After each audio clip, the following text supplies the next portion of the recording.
Hey everyone, before starting this video, if you want to learn complete Android app development from beginner to advanced level, then you can check out my course on Udemy from the link given in the description. Previously this course was expensive, but now I have made it very affordable so that anybody can join it. Apart from this, YouTube पर भी मैं कई सारी छोटी छोटी clips upload कर रहा हूँ जिससे कि आप कम समय में Android related concepts easily सीख पाएंगे. So definitely subscribe to this channel as well and let's start the video now.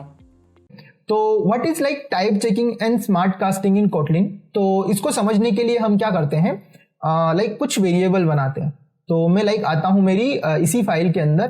तो यहां पर मैं क्या करता हूं, एक वेरिएबल बनाता हूं जिसका नाम रख लेता हूं obj. ओके, और यहां पर इसको मैं रख लेता हूं एनी टाइप का.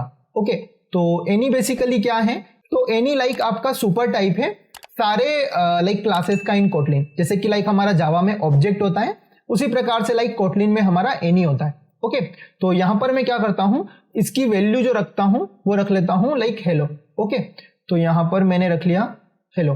ठीक है, तो मैंने यहां पर एक ऑब्जेक्ट बनाया जो कि एनी टाइप का है, और यहां पर उसके अंदर जो मैंने वैल्यू रखी वो एक स्ट्रिंग रख ली. ओके, अब अगर मेरे को चेक करना है कि मेरा जो ऑब्जेक्ट है उसके अंदर एक्चुअल में क्या रखा हुआ है, मतलब वो किस टाइप का है. हमने एनी रख लिया तो वो तो सबकी पेरेंट क्लास हो गई. अब इस एनी के अंदर मैं इंट भी रख सकता हूं, स्ट्रिंग भी रख सकता हूं, डबल, फ्लोट, कुछ भी रख सकता हूं, कुछ कस्टम ऑब्जेक्ट रख सकता हूं, सब कुछ रख सकता हूं.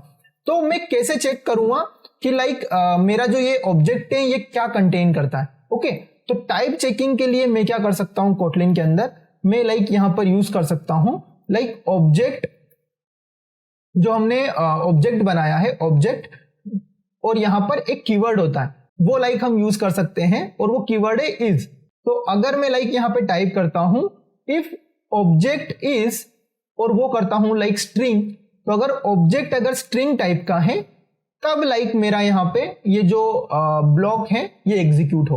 ओके, और यहां पर मैं प्रिंट एलन करवा सकूं यहां पर ऑब्जेक्ट डॉट लेंथ.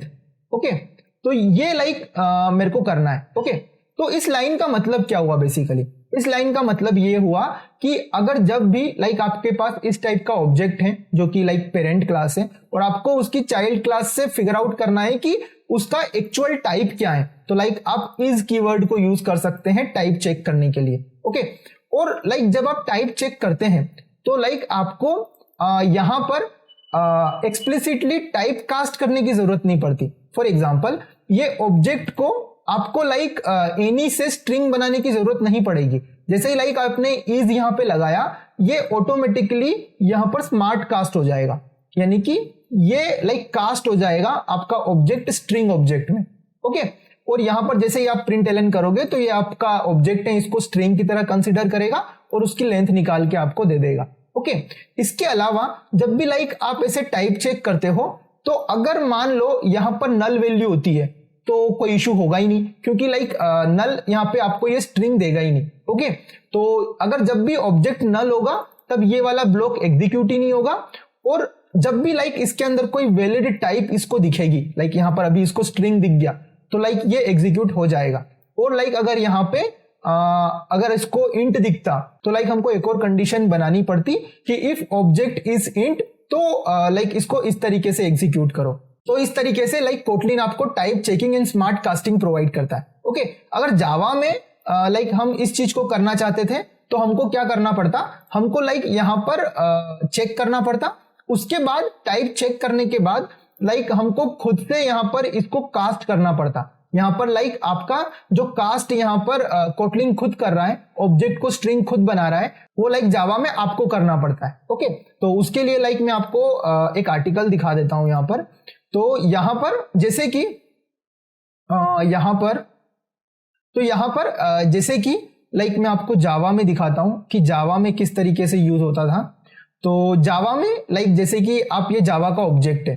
ओके, तो जावा में जैसे ही आप इस तरीके से ऑब्जेक्ट बनाते थे, अभी हमने एनी बनाया था, तो जावा में आपको ऑब्जेक्ट बनाना पड़ेगा. ऑब्जेक्ट टाइप का एक ओबी बनाया हमने, उसमें कुछ स्ट्रिंग की वैल्यू रख दी, और उसके बाद अगर हम if OB instance of string, तो हमको एक्सप्लिसिटली टाइप कास्ट करना पड़ेगा कि यहाँ पर एक वेरिएबल बनाना पड़ेगा str का और हमारे OB को टाइपकास्ट करना पड़ेगा स्ट्रिंग के अंदर, फिर लाइक हम इसको प्रिंट करवा सकते हैं। बट कोटलिन के अंदर हम क्या कर सकते हैं, हम कोटलिन के अंदर डायरेक्टली लाइक उसको यूज कर सकते हैं, क्योंकि कोटलिन उसको स्मार्टली कास्ट कर देता है जिसमें लाइक हमने उसको चेक किया होता है। ओके, तो this is like type checking and smart casting in Kotlin.